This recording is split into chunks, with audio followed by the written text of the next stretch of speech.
Is Apple just selling us another overhyped screen? Apple claims it's the most powerful iPad ever. But the real question is, can it actually replace your MacBook, or is it just clever marketing? Before you spend over $1,000, here's what you need to know. First things first, the new iPad Pro surely features the same Apple Silicon M4 chipset as the latest MacBook lineup. Impressive, that's for sure. But do you really need that kind of power in a tablet? And if you do, who exactly is this iPad for? Well, that's exactly what we're gonna find out today. So don't skip this video, as we are taking a deep dive into its jaw-dropping display, MacBook level performance in gaming and multitasking, and the new Apple Pencil Pro might change the game. My name is Prithviraj and I create videos on productivity, tech and life. First off, let's talk about the build and the design. There are two variants of the iPad Pro, 11-inch as well as 13-inch. I am using the 11-inch variant as it is much more comfortable to manage and travel with specifically. The 11-inch iPad Pro M4 is super thin and light as it's only 5.3mm thick. That's a fraction of the weight of the MacBook Pro, making it incredibly easy to carry around or slip into a backpack. It's got that classic aluminum chassis and square off edges that feel ultra premium. On the side we have the magnetic connector for the Apple Pencil, sold separately of course. I also love the rounded corners and the edge-to-edge screen. It looks modern and makes it feel bigger than the 11-inch screen. The device comes in space black or silver finishes, and we also get a 5G variant of the iPad Pro as well, in case you needed cellular connectivity. But the overall look and feel is simply premium and amazing. We sadly don't have Touch ID with the iPad Pro M4. We have Face ID of course, but with large devices like tablets, Touch ID is much more convenient. But before we dive into its performance,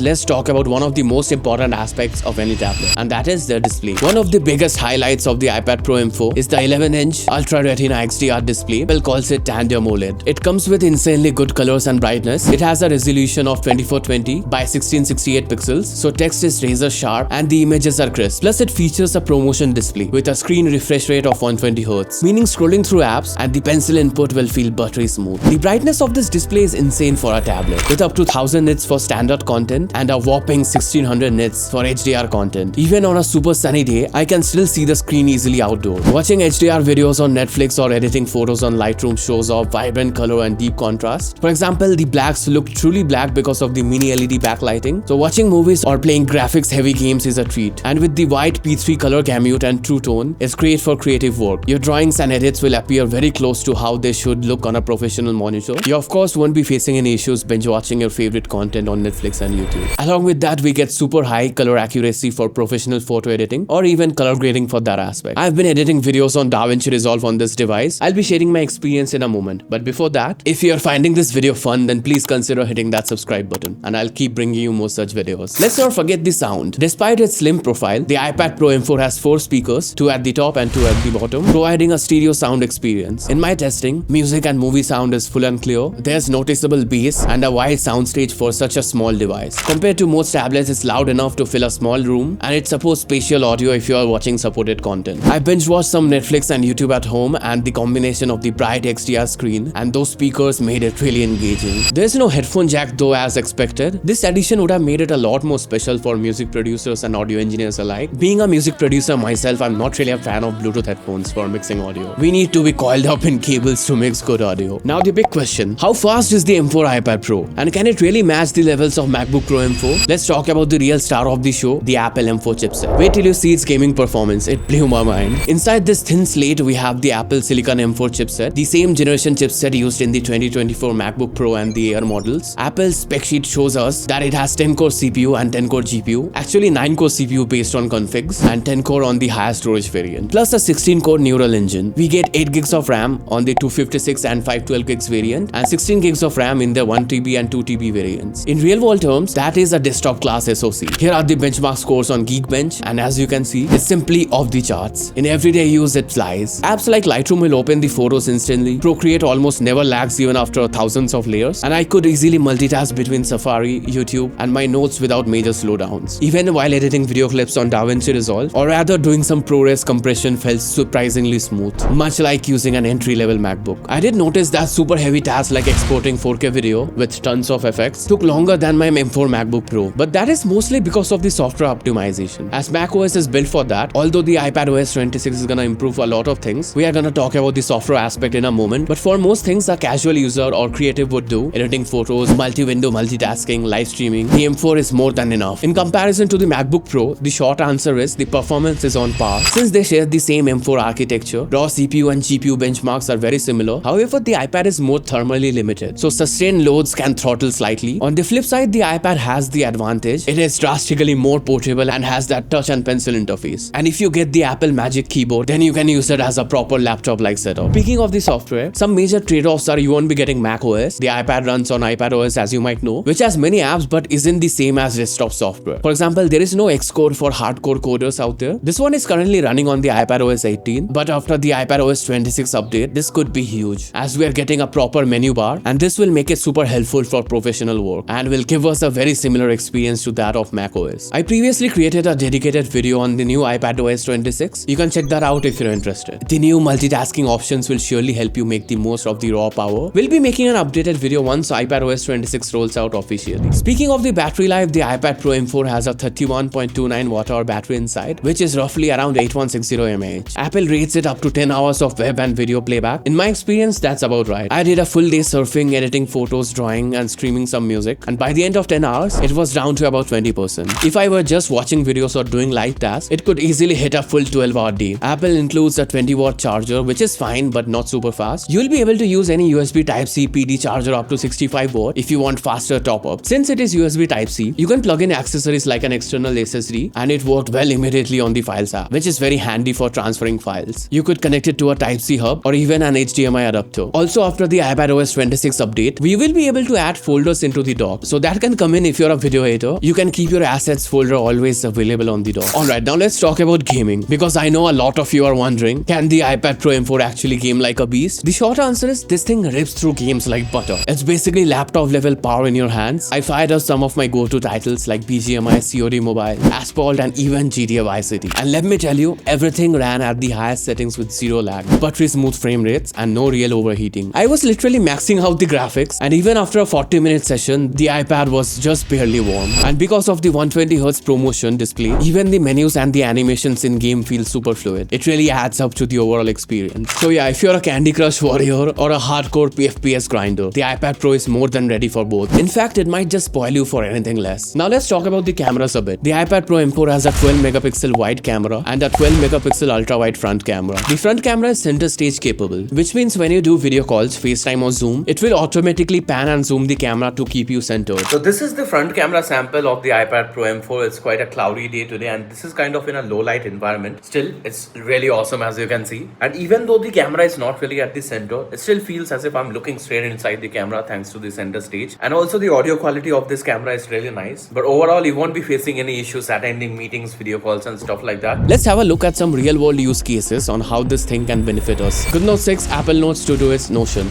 I'm a big fan of using the iPad Pro for productivity. Inside GoodNotes 6, I imported my daily planner template, and I literally wrote down my day with the Apple Pencil Pro. The pen feel is natural, and the app never lagged even with a ton of pages. I simply note down all my daily tasks in my to-do list segment and time block my entire day here. It really helps me to stay much more productive and accountable. I'll be leaving the link of my daily planner template in the description box below the like button, so please check it out if you're interested. GoodNotes 6 now supports typed text as well. I also keep a Notion app workspace open to manage big projects and research. Even with a dozen of Notion pages open, I noticed no major slowdowns. Split screen multitasking also works really well. If you're a student, then you can very much use this as your primary note-taking device. Apple Notes by itself is an amazing app for that aspect. The folder organization system is simply awesome, and you can even check out other apps like GoodNotes and Notability. The handwriting feel is amazing with almost no latency, and also you won't be facing any issues regarding the palm rejection aspect. The iPad Pro is of course the best choice if you're a designer or a digital artist. Creativity is huge here. I spent some time on Procreate, sketching and painting with the Apple Pencil Pro. The display's color accuracy means my artwork looks vibrant, and the ultra low latency makes detailed drawings feel like on paper. If you're an artist, this thing is a dream canvas. I'm not into animation much, but the Procreate Dreams app will also work amazingly on this device. You will be able to create such beautiful animations straight from your iPad Pro. Now let's talk about video editing. DaVinci Resolve is my primary video editor of choice. You can also check out Final Cut Pro in case you wanted to stay on the Apple ecosystem. I tested some 4K video editing. It's by no means as same powerful as the desktop app, but I could clip videos comfortably, do proper color grading here. Also, it's such a therapeutic experience color grading with the Apple Pencil. To test its power out, I even exported a short 4K video, and it will work out just fine. It surely did get heated up a bit while exporting, and that's totally normal. But overall, the video editing experience was great. I faced no major issues, and the timeline scrubbing was smooth as well. It will get the job done quite nicely, more than you expect rather. Here's a screenshot of the current pricing of the iPad Pro M4 on Amazon India as well as on Amazon US. And here's a screenshot of the Apple Pencil Pencil Pro as well. Now the $1,000,000 question, is the iPad Pro overkill or truly a next-gen computing device? Let's be honest, for most people this tablet is absolutely overkill. If you only check your email, browse web or watch videos and take notes, even the basic iPad or the iPad Air could handle that. The M4's power is far beyond casual needs. In everyday tasks it feels instantly responsive without breaking a sweat, so yeah, it's for sure powerful. But that new power unlocks a lot of possibilities. The iPad ecosystem has matured to where it can do things that laptops used to do, running multiple apps side by side, editing pro-level photos and videos, and using full-featured creative apps on a portable tablets is pretty next-gen. For creative professionals and power users who can benefit from the touch pencil interface, it feels far ahead. It's basically a MacBook in a tablet form for many tasks, which is pretty futuristic. So is this a MacBook killer? In some ways, yes. A journalist or content creator can carry just an iPad instead of a heavy laptop and still get 90% of their workflow, especially if you don't need those specialized desktop-only software. In that sense, this one is a beast. But if you need macOS apps, you will still want a MacBook or a laptop. So it's not replacing everyone's laptop just yet. In terms of the hype, did Apple really hype it up as the game changer with the M4 chip? And I can say it is a remarkable leap in the tablet computing. It is still a tablet at heart. It's an incredible tool, but only if the form factor fits your work style. In that regard, it's simply overkill. And if you're a digital artist, then this one is definitely a no-brainer. Personally, I think Apple hit a home run here. The iPad Pro M4 feels sleek and potent, and with the right apps, it can be a versatile workhorse. And yeah, it is a MacBook killer in certain aspects. Let me know your thoughts in the comments. The best part about the iPad are the apps it has to offer. If you'd be interested in checking out my personal favorite iPad apps, then click here on this video, and over there I have shared my favorite apps for the iPad. Some of them can quickly turn out to be your favorite as well.